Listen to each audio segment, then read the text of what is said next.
asema. Who told you?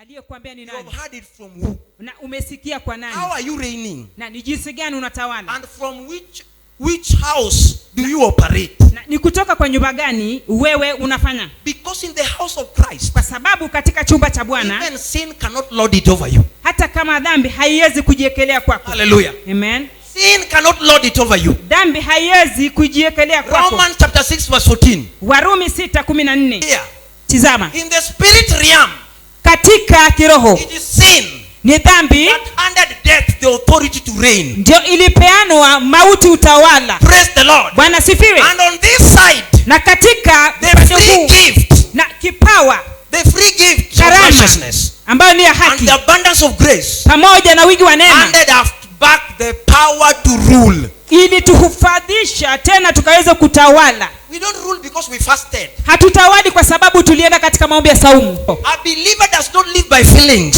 Mwamini hawezi kuamini na kusikia A ama believer uwepo. live by faith. Yeye anaamini na kuishi kwa imani. For the just Kwa sababu ya shall not live haki. by sight, Wenye haki hawataishi tu, nor by feeling. si kwa sababu ya They kusikia, live by faith. lakini wataishi kwa imani. Faith you receive only from the word. Manake imani unapokea kwa neno. Get your feeling out. Wacha kusikia kwako ama Even kuhisi. after fasting. Fasting Hata baada ya is good. saumu ni Even nzuri. after fasting, Baada ya saumu, take hold of the word. hebu simama na ukaweza kuchukua And neno la even in Mungu. your fasting, Hata katika get saumu hold yako, of the word. hebu chukua neno la You will come Mungu back with a testimony. na wewe utakuja na ushuhuda. Many people think that there is power in fasting. Watu wengi hufikiria kwamba kuna nguvu ndani ya saumu. There is power in the word of God. Kuna nguvu na utawala So in katika your neno. fasting, Sasa katika saumu in yako, your fasting, katika saumu yako, get the search. wewe tafuta This problem that is conquering, that is trying to conquer your family. hii shida ambayo inazidi kuingia katika familia This yako, death that is going with your family members. mauti ambayo inaenda na familia yako. Get in the search. Hebu fanya Search from the tarakilishi. word. Fanya tarakilishi. Search to find out. Hebu tafuta. 3 Sundays ago we said that the kings love to search. Tunasema ya kwamba mfalme alijaribu kutafuta. They know how to search. Manake alijua ni jinsi gani Even ya if you kutafuta. fast, Hata kama una in saumu, your searching, katika saumu search yako, to find the word of value. hebu tafakari na ukaweze kupata neno likiwa Because the word of God is of value. manake neno la Mungu ni kitu cha It is the word muhimu. of God that carry power. Ni kitu neno la Mungu linalobeba nguvu. Romans chapter 1 verse 16. Roman Paul says 1:16. Paulo that I'm anasema, not ashamed of the gospel of Christ. siyo ni injili ya Bwana haya. For it is the power of God Manake ni mamlaka ya unto Mungu salvation. na katika wokovu. You want something that can save you. Unataka kitu ambacho kinaweza When kukuokoa giants are speaking, wakati majitu when wanaongea, calamities are like a huge mountain on your door, wakati majira vita vimetoka. hold of the word. Hebu shikilia neno la Mungu. Get in the search. Hebu ingia And katika when you find kutafakari. the word, Na wakati umepata neno, hey, confront your enemy. wewe hebu nenda kwa adui. Hallelujah. Amen. Confront that death. Nenda kwa hiyo mauti. Confront that sickness Ukaweza kulinganisha haya magonjwa by the power of the word. katika mamlaka ya neno. Hallelujah. Amen. Tell that sickness like Jesus, it is written. Oh, Ambia ugonjwa kwamba imeandikwa. when they say that, oh, are you son of God? It is written. Oh, Alipoambiwa kwamba wewe ni mwana wa Mungu, akasema imeandikwa. are you righteous? Oh, it is written. Na wewe ni mwenye haki, anasema Are you a imeandikwa. righteous man? Yes, it is written. Wewe ni mwenye haki, anasema imeandikwa. Are you favored? Je, wewe uko sawa? Favored, Favor, and you are still on foot. na wewe bado unatembea You are tu. saying you are blessed. Unasema umebarikiwa, You are in rental na wewe bado umepangisha. at the rent, Bado and you wewe are saying favor. na wewe unasema ya You kwamba are saying you are umependwa. blessed. Na unasema You umebarikiwa. are saying you are blessed, and bado wewe uko kwa kadama. Unasema umebarikiwa, lakini bado uko vile amesema. Uko motorbike. Bado uko katika motorbike. No, that is not how we are blessed. Na hivyo sivyo ndivyo We tunavyofaa are kubarikiwa. blessed in Christ. Tumebarikiwa ndani ya Praise Kristo. the Lord. Bwana We sifiwe. are blessed because of our location. Tumebarikiwa kwa sababu ya mahali tulipo. And you know how? Na unajua ni jinsi Because it gani? is written. Manake imeandikwa. Hallelujah. Amen. We are blessed because of the word. Tunabarikiwa kwa sababu ya neno. And God has said it. Na Mungu amekiri. Who are you to challenge? Na ni wewe ni nani wa Can you kuleta challenge changamoto? Omega? Amen. Hallelujah. Amen. Can you challenge Omega? Je, unaweza mchenga omena? Can you challenge the ancient of days? Na unaweza chenga hiyo. Hallelujah. Amen. Ephesians chapter 1 verse 3. Ephesians 1:3 Blessed be the Lord the Father inasema ya kwamba of barikiwa ni our Lord Mungu Jesus Christ, ambapo ni Mungu wetu Yesu Kristo. who Ni nani? has blessed us Ni nani aliyetubariki? with what? Na nini? All spiritual blessings. Where? Zote baraka za kiroho. Where? Wapi? In the heavenly place. Katika kiti chake cha enzi. So are you blessed? Je, Are you umebarikiwa? blessed? Nyinyi ni wabarikiwa? Brivian umebarikiwa? Anasema tu amebarikiwa, amebarikiwa.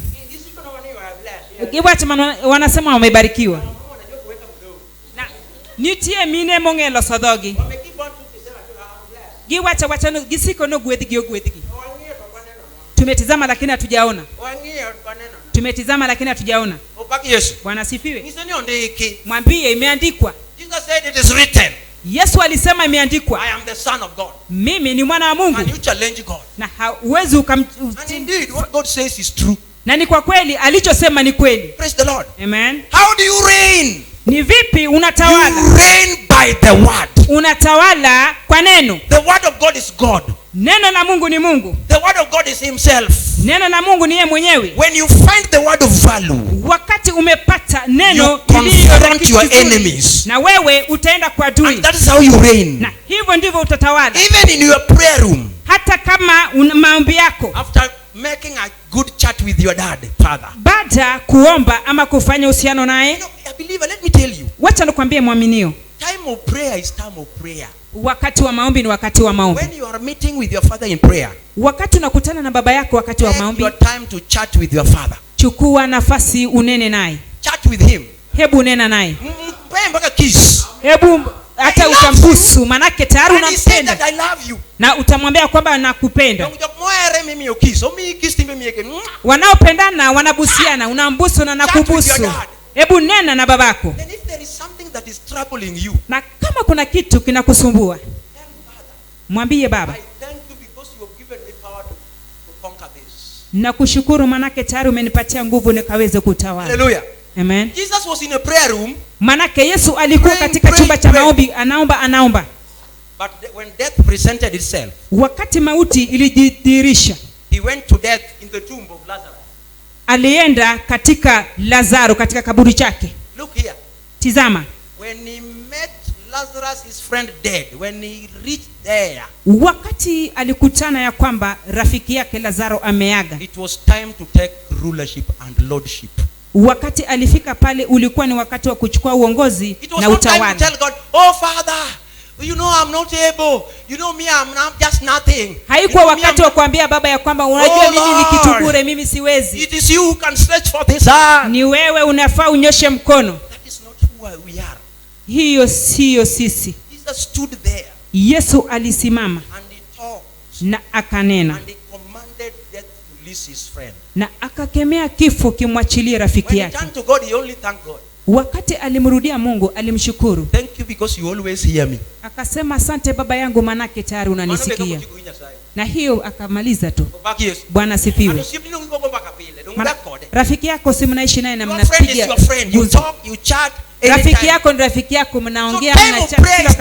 Sasa wakati wa maombi ni wakati wa maombi. But when a mountain presents itself, na wakati milima imejiinuka, it's time to activate who you are in Christ. Ni wakati wa kujitambulisha kwamba wewe ni nani katika Kristo. Time to know whom you are, who lives in you. Ni wakati wa kujua ni nani anayeishi ndani yako. It is time to know your identity. Na ni wakati wa kujitambulisha. It is time to know that you are a king, you are not a loser. Ni wakati wa kujua kwamba wewe ni mfalme, wewe sio mpotevu. Or a giant stand before you. Iwe ni mlima ama jitu limesimama mbele yako. That is not time for prayer. Hiyo sio wakati wa kuomba. Your prayer is going to be too late. Manake maombi yako yatakawia. When David entered the battlefield, wakati Daudi aliingia katika uwanja wa vita, and he saw the giant, na akatizama Goliati and the people, na pamoja na watu, it was not time for prayer. Huo hauko wakati wa maombi. What were you doing yesterday? Ni kitu gani ulikuwa unafanya jana? Wapendwa wa children of God wanangojaka tu sida ndio waende maombi. Wapendwa wa Mungu girito malsal wenye kagedhie lamo. Sida iko nyumbani, manake chandruok ni dala. Yeah, anaenda mlimani. En odhie got. Don't too late yao.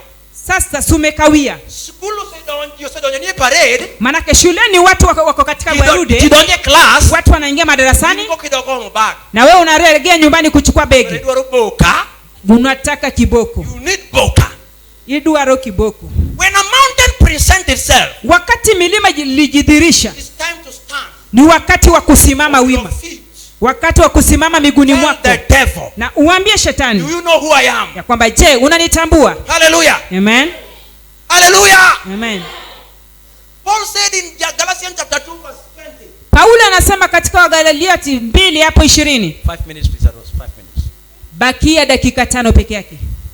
5 minutes. Dakika 5. Paul said in Galatians. Paulo akanena na Wagalatiani chapter 2 verse 20.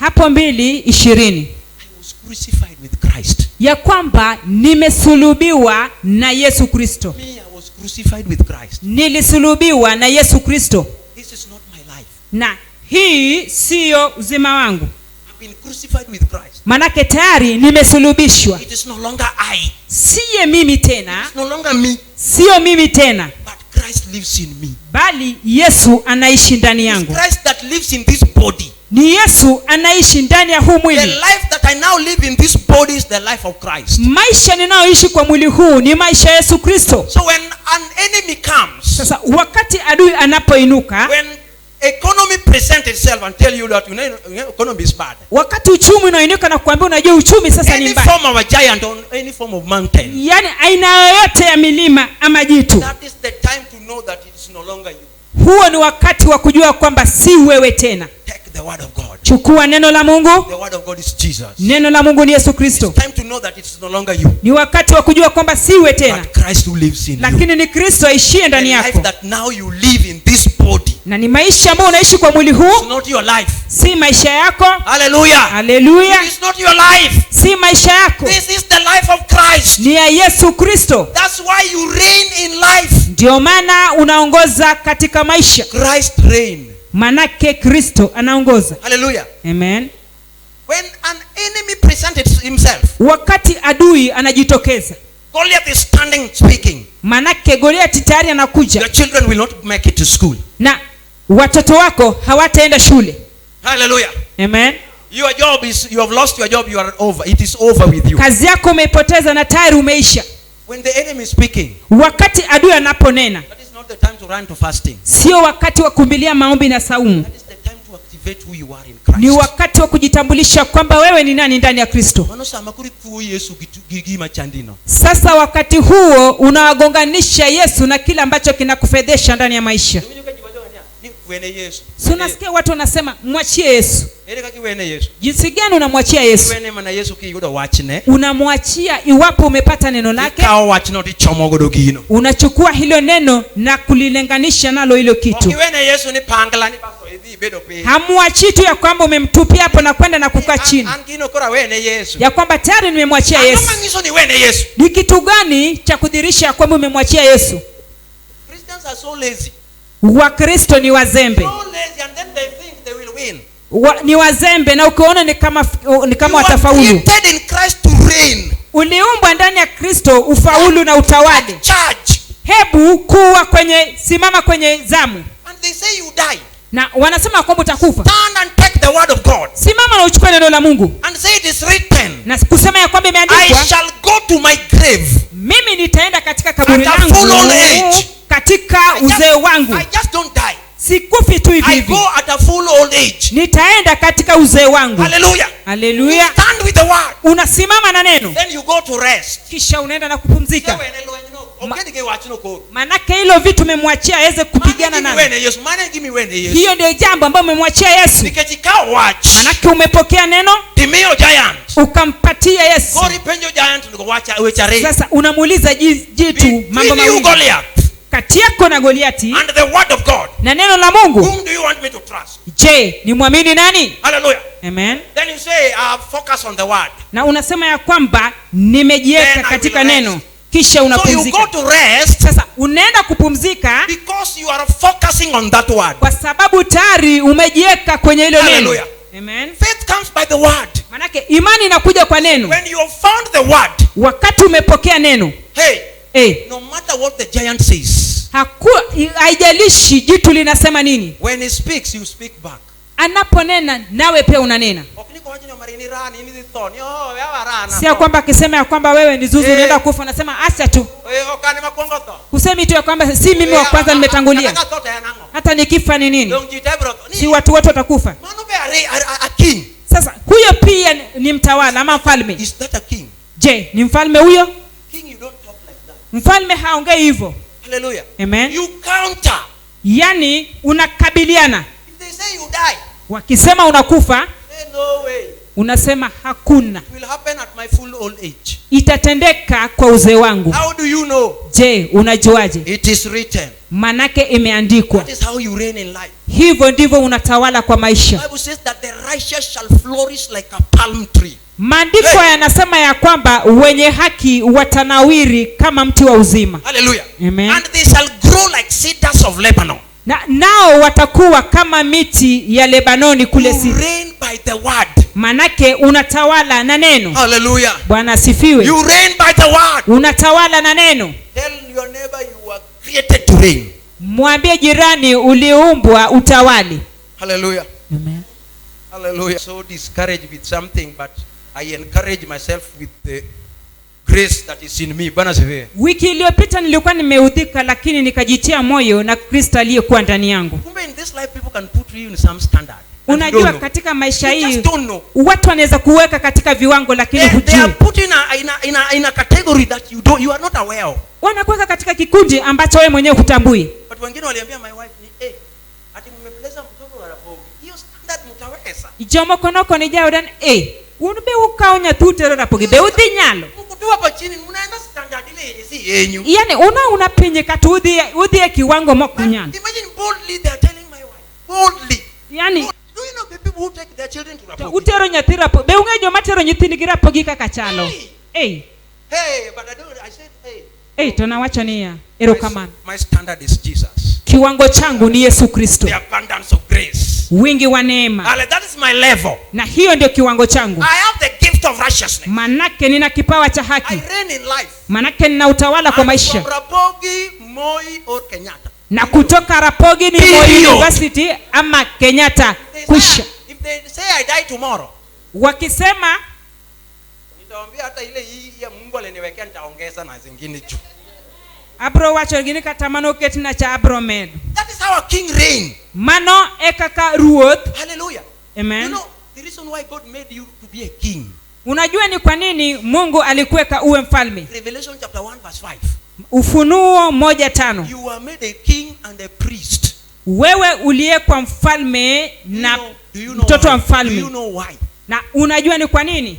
God wanted you to behave like him. Manake Mungu alitaka uwe kama yeye. That is how God wants his children to behave. Na hivyo ndivyo Mungu anataka watoto wake wawe. God wanted you to behave like him. Mungu anataka uwe kama yeye. Hallelujah. Amen. That's why he said I will not spare my son.